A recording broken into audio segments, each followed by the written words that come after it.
Hey hello welcome back to the channel. जैसा कि आपने थंबनेल में देखा होगा कि आज हम इलेक्ट्रोकेमिस्ट्री का वन शॉट रिवीजन करने वाले हैं जो कि आपका हेल्पफुल रहेगा सीएसईआर नेट के एग्जाम के अंदर, आईआईटी जैम के एग्जाम के अंदर, जेईई एडवांस एग्जाम के अंदर, काफ़ी जगह जहां भी आपका इलेक्ट्रोकेमिस्ट्री बेसिक टू एडवांस पूछी जाती है। और रिसेंटली जो भी आपके असिस्टेंट प्रोफेसर के एग्जाम हो रहे हैं उनमें भी आपके काफ़ी ज़्यादा हेल्पफुल रहेगा। अ, इसमें हम डायरेक्ट ही फॉर्मूला बेस रिवीजन करेंगे ताकि आपको एक शॉर्ट टाइम के अंदर रिवीजन हो सके। इससे पहले हम इसी चैनल पर सॉलिड स्टेट का वन शॉट रिवीजन कर चुके हैं और साथ में हम वन शॉट रिवीजन कर चुके हैं पॉलीमर का, और एक और चैप्टर है आपका न्यूक्लियर केमिस्ट्री।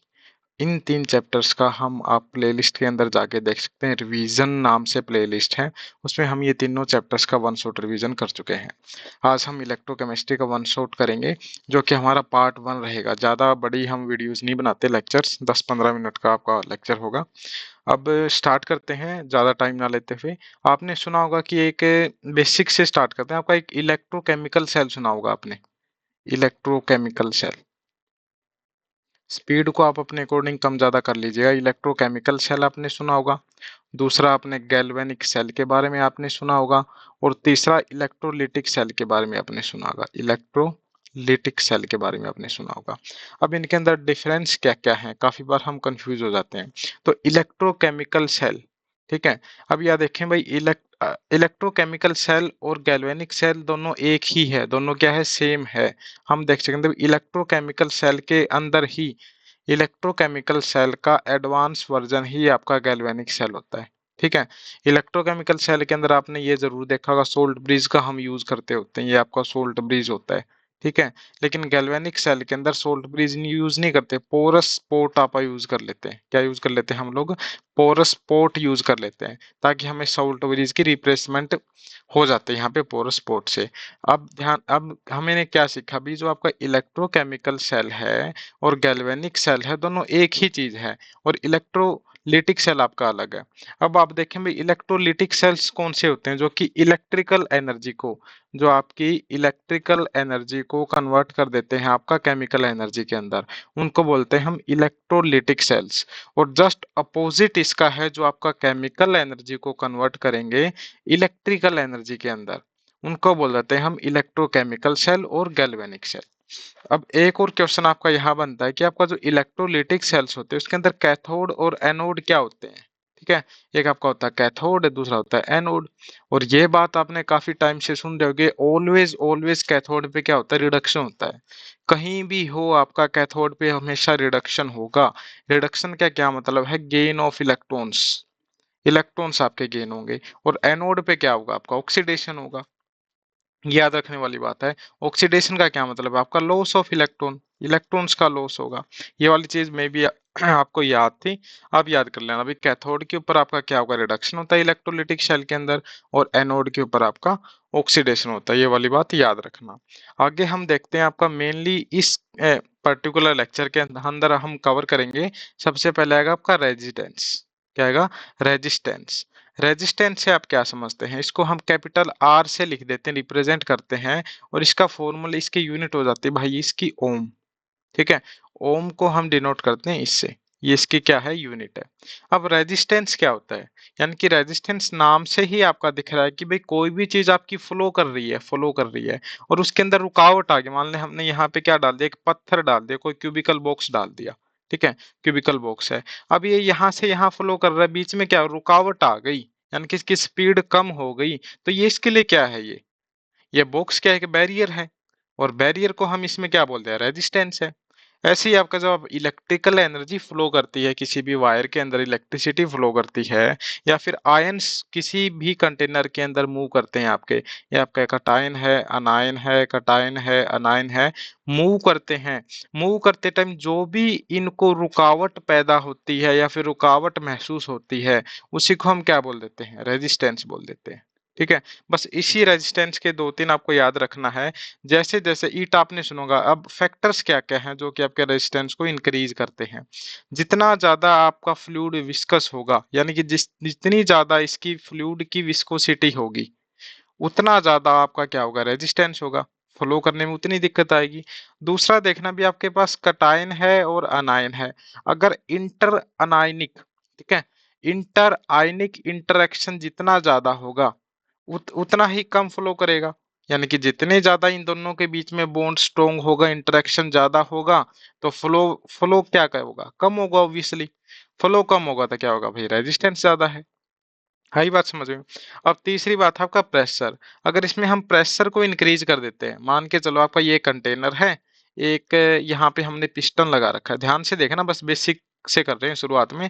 यहाँ आपके आयन्स है, ये आपका पॉजिटिव आयन है, नेगेटिव आयन है, पॉजिटिव आयन है, ये आराम से इधर इधर रैंडम डायरेक्शन के अंदर फ्लो कर रहे हैं। जैसे ही हम इस पिस्टन से क्या करेंगे, प्रेशर इंक्रीज करेंगे, ये हमने पिस्टन नीचे लिया है, इसको हम प्रेशर लगा के पिस्टन हम नीचे ले आए, तो ये जो मूविंग का एरिया है वो कम नहीं हो गया, इसका वॉल्यूम एरिया कम हो गया। यानी कि अब उन्हीं पर्टिकुलर आयंस को कम जगह मिली है मूवमेंट करने के लिए। जितनी कम जगह को उतनी ज्यादा कोलिजन होगा, और जितना ज्यादा कोलिजन होगा उतना ज्यादा आपका क्या होगा, रेजिस्टेंस होगा। ठीक है। अब आपने ये देखा है कि अब टेम्परेचर, तीसरी बात है टेम्परेचर, चौथा फैक्टर आपका टेम्परेचर। जैसे जैसे हम टेम्परेचर इंक्रीज करेंगे तो इनकी क्या होगी, मोबिलिटी इंक्रीज होगी। मोबिलिटी इंक्रीज होगी, इसका क्या मतलब है कि ये काफी रैंडम फ्लो करेंगे, तेजी से इनकी स्पीड क्या हो जाएगी, इंक्रीज हो जाएगी, किसकी, फ्लो की। सो आपका क्या होगा, रेजिस्टेंस क्या होगा, कम होगा इस केस में। अब देखें भी फैक्टर्स में बाइंड करता हूं। सबसे पहला फैक्टर क्या था आपका, विस्कोसिटी, जितनी ज्यादा विस्कस होगा फ्लूइड उतना ज्यादा आपका रेजिस्टेंस होगा। दूसरा आपका क्या था, इंटर आयनिक इंटरेक्शन, जितना ज्यादा आयंस के बीच में इंटरेक्शन होगा उतना ज्यादा आपका रेजिस्टेंस होगा। तीसरा प्रेशर है, जितना ज्यादा हम प्रेशर इंक्रीज करेंगे उतना ज्यादा आपका क्या होगा, रेजिस्टेंस इंक्रीज होगा। चौथा आपका टेम्परेचर है, टेम्परेचर इंक्रीज करेंगे तो आपकी स्पीड इंक्रीज होगी, स्पीड इंक्रीज होगी तो क्या होगा, रेजिस्टेंस कम होगा, इलेक्ट्रिसिटी ज्यादा फ्लो होगी। ठीक है। अब टेम्परेचर का एक और चीज याद रखना, ये तो आपका किसका केस था, इलेक्ट्रोलिटिक सेल का केस था। लेकिन जब हम वायर का केस लिख देते हैं, आपकी वायर है, वायर में टेम्परेचर का उल्टा होता है भाई। ठीक है। ये आपकी वायर है, कॉपर की वायर जो हम जनरली घरों में यूज करते हैं, कॉपर की वायर, इसमें अगर हम टेम्परेचर इंक्रीज करते हैं ना, तो आपका क्या होगा, टेम्परेचर इंक्रीज करते हैं तो आपका रेजिस्टेंस क्या होगा, इंक्रीज होगा। ये आपको याद रखना, कॉन्ट्राडिक्टरी है थोड़ा सा, कि भाई आयंस के केस में टेम्परेचर इंक्रीज करने से स्पीड इंक्रीज होती है और आपका रेजिस्टेंस कम हो जाता है। ठीक है। लेकिन आपका वायर के केस में रेजिस्टेंस आपका क्या होगा, इंक्रीज होगा टेम्परेचर इंक्रीज करने से। अब मेन जो एग्जाम्स के अंदर फॉर्मूला सीट से क्वेश्चन आता है वो आप डायरेक्ट हम यहाँ से याद करेंगे। आपने ये सुना होगा ओम्स लॉ से V is equal to I R, आपने पक्का सुना होगा। V क्या है आपका, वोल्ट है, पोटेंशियल है। ठीक है। आई क्या है आपका, करंट है, और आर क्या है आपका, रेजिस्टेंस है। अब आर का फॉर्मूला हम डायरेक्ट याद करेंगे, R is equal to rho L by A. ठीक है। इसको आप बड़े से बॉक्स के अंदर फिट कर लीजिएगा। अब यहाँ पे टर्मिनोलॉजी देखिए क्या है, अगर हमें आर आर क्या है, यहाँ पे R is equal to resistance, speed को आप अपने अकॉर्डिंग कर लीजिएगा, कम ज्यादा रेजिस्टेंस है। रो क्या है, रो आर एच ओ, रो क्या है आपका, रेजिस्टिविटी है। रो क्या है आपका, रेजिस्टिविटी है। एल क्या है आपकी, लेंथ है। किसकी लेंथ है भाई, लेंथ ऑफ रोड है, रोड की लेंथ है आपकी। और ए क्या है, area of road, area between road. ठीक है। अब जैसे कि आपका ये वाला कंटेनर है, इसमें आपका एक रोड ये है, दूसरी रोड ये है, तो इनकी जो लेंथ है इनको एल से डिनोट किया गया है, और इन दोनों के बीच का जो एरिया होता है पर्टिकुलर उसको ए से डिनोट किया है। अब इसी क्वेश्चन के अंदर आपके देखें भी, एल बाई ए को हम डिनोट कर देते हैं किससे, सेल कांस्टेंट से, सेल कांस्टेंट से। क्वेश्चन के अंदर आपको गिवन होती हैं ये चीजें सारी की सारी, अगर सेल कांस्टेंट गिवन है तो मतलब आपको एल बाई ए की वैल्यू गिवन है। अलग अलग भी गिवन हो सकता है, आपको लेंथ की वैल्यू भी गिवन हो सकती है, एरिया भी, तो आपको सेल कांस्टेंट निकाल सकते हैं एग्जाम में पूछा तो। अब सेल कांस्टेंट की यूनिट क्या बनेगी, ध्यान से देखें, लेंथ की यूनिट क्या है आपकी, सेंटीमीटर है, और एरिया की कितनी है आपकी, सेंटीमीटर स्क्वायर है। यानी कि सेल कांस्टेंट की आपकी यूनिट होगी पर सेंटीमीटर।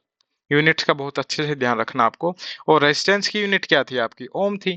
तो रेजिस्टिविटी की कोई आपसे यूनिट पूछे तो आप कैसे निकालोगे, तो आर की यूनिट क्या थी, आपने ओम लिख दी भाई। ठीक है, ये रेजिस्टिविटी है। सेल कांस्टेंट की आपने क्या निकाल लिया, पर सेंटीमीटर निकाल लिया है, तो ये वाला पर सेंटीमीटर नीचे जाएगा, तो rho is equal to ohm divide by per centimetre. अब पर सेंटीमीटर जाएगा ऊपर तो रो जो रेजिस्टिविटी की यूनिट आएगी ओम सेंटीमीटर आएगी। ठीक है, या फिर हम इसको क्या लिख देते हैं, ओम मीटर भी लिख देते हैं, डिपेंड ऑन आपको यूनिट क्वेश्चन के अंदर कैसे गिवन है। ये वाला फॉर्मूला आपको याद है, हो गया ना। R is equal to rho L by A, आपका सेल कांस्टेंट की यूनिट ये वाली होगी, सेल कांस्टेंट गिवन है तो आप ये रखेंगे, बस इसको आप अच्छे स्टार मार्क करके याद कर लेना। दूसरी आपकी टर्म आती है कंडक्टेंस एंड कंडक्टिविटी। जैसे ही आपने ये वाला याद किया है ना, R is equal to rho L by A, ऐसे ही हम याद करते हैं K is equal to G L by A. ठीक है, K is equal to G L by A. यहाँ पे के जी क्या है, जी आपका क्या है, कंडक्टेंस है। ठीक है, जी कंडक्टेंस है, इसको हम क्या लिख देते हैं, रेजिस्टेंस की उल्टा है, जस्ट 1/r से डिनोट कर देते हैं। के क्या है आपका, के आपकी कंडक्टिविटी है, और कंडक्टिविटी की दूसरी टर्मिनोलॉजी आपको क्वेश्चन के अंदर गिवन होती है स्पेसिफिक कंडक्टेंस। ठीक है, इसी को हम स्पेसिफिक कंडक्टेंस बोल देते हैं। ये आपका जस्ट उल्टा होता है किसका, रेजिस्टिविटी का, 1/रो का। एल बाई ए आपका वही है, क्या है आपका, सेल कांस्टेंट है ना। ये चीज, ये वाला फॉर्मूला भी आप याद कर लेना, ये भी काफी इंपॉर्टेंट फॉर्मूला है, यूनिट्स के ऊपर खेलता है। अब आप देखें कंडक्टेंस की आपकी यूनिट क्या है।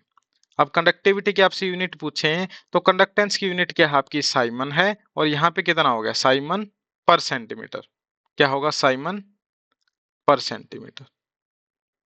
ठीक है, और साइमन को क्या लिख सकते हैं आप, पर ओम भी लिख सकते हैं, पर ओम पर सेंटीमीटर भी आपकी किसकी यूनिट है, कंडक्टिविटी, और we can say that specific conductance की आपकी ये यूनिट है। कंडक्टेंस की आपकी यूनिट क्या है, साइमन, साइमन को हम ये भी लिख सकते हैं, पर ओम भी लिख सकते हैं। आई बात समझ में, ये वाला भी फॉर्मूला आपका काफी ज्यादा इंपॉर्टेंट था। अब आगे आप देखिए फॉर्मूला आएगा आपका molar conductance and equivalent conductance. ठीक है, अब आएगा आपका मोलर कंडक्टेंस, काफी काफी बार क्वेश्चन आता है, हर बार ही आता है इस मुद्रे का। मोलर कंडक्टेंस, मोलर कंडक्टेंस क्या मतलब है, एक मोल की कितनी कंडक्टेंस है, एक मोल की कंडक्टेंस, इसी को हम क्या बोल देते हैं, मोलर कंडक्टेंस बोल देते हैं। इसको डिनोट करते हैं आप लैम्डा एम से और इसको निकालने का फॉर्मूला है आपका lambda M is equal to K is equal the conductivity divide by C. ठीक है, और सी आपकी क्या है, कॉन्सेंट्रेशन है, और मोलर कंडक्टेंस के केस में कॉन्सेंट्रेशन आपकी क्या है, मोलैरिटी है। आपको मोलैरिटी आपको गिवन होगी। अब इसका आप देखें यूनिट क्या होगी इसकी, यूनिट देखेंगे तो आपको क्या मिलेगा, मोल कंसेंट्रेशन किस में होती है, मोल पर लीटर के केस में होती है ना।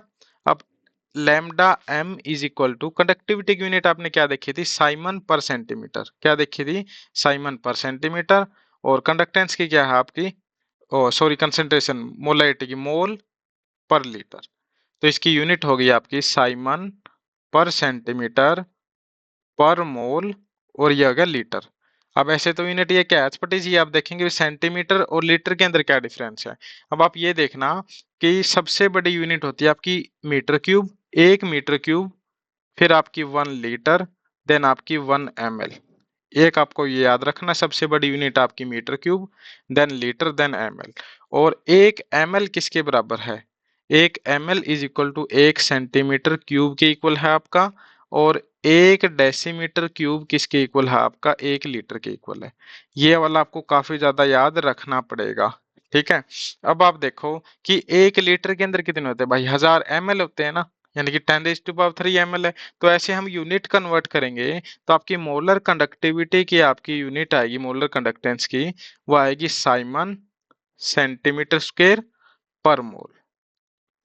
ठीक है, यानी कि 1 लीटर के अंदर कितने होते हैं भाई, ये देखेंगे आप, सेंटीमीटर क्यूब वाला लेके चलते हैं। ठीक है, यहाँ से ये वाला कट गया तो कितने, 2 बच गए। तो ये आपकी क्या है, मोलर कंडक्टेंस की आपकी क्या है, यूनिट है। इसी तरह अगर आप दूसरा देखते हैं आपकी कौन सी, equivalent conductance, valent conductance, equivalent से आप क्या समझते हैं, आप नॉर्मेलिटी के केस में आ सकता है। तो यहाँ पे लैम्डा इक्विवेलेंट यानी कि equivalent conductance is equal to K upon में एन आएगा, N is equal to normality. तो इसमें आपकी यूनिट क्या आएगी, वही आएगी आपकी भाई साइमन सेंटीमीटर स्क्वायर पर इक्विवेलेंट। ठीक है, ये आपकी यूनिट क्या है, इक्विवेलेंट कंडक्टेंस की आपकी यूनिट है। एग्जाम के अंदर बस आपसे यूनिट से ही खेलता है, और यूनिट का आपको ध्यान रखना है। आगे हम देखते हैं भाई एक और टॉपिक आता है आपका, डाइल्यूशन का क्या इफेक्ट पड़ता है, effect of dilution, effect of dilution,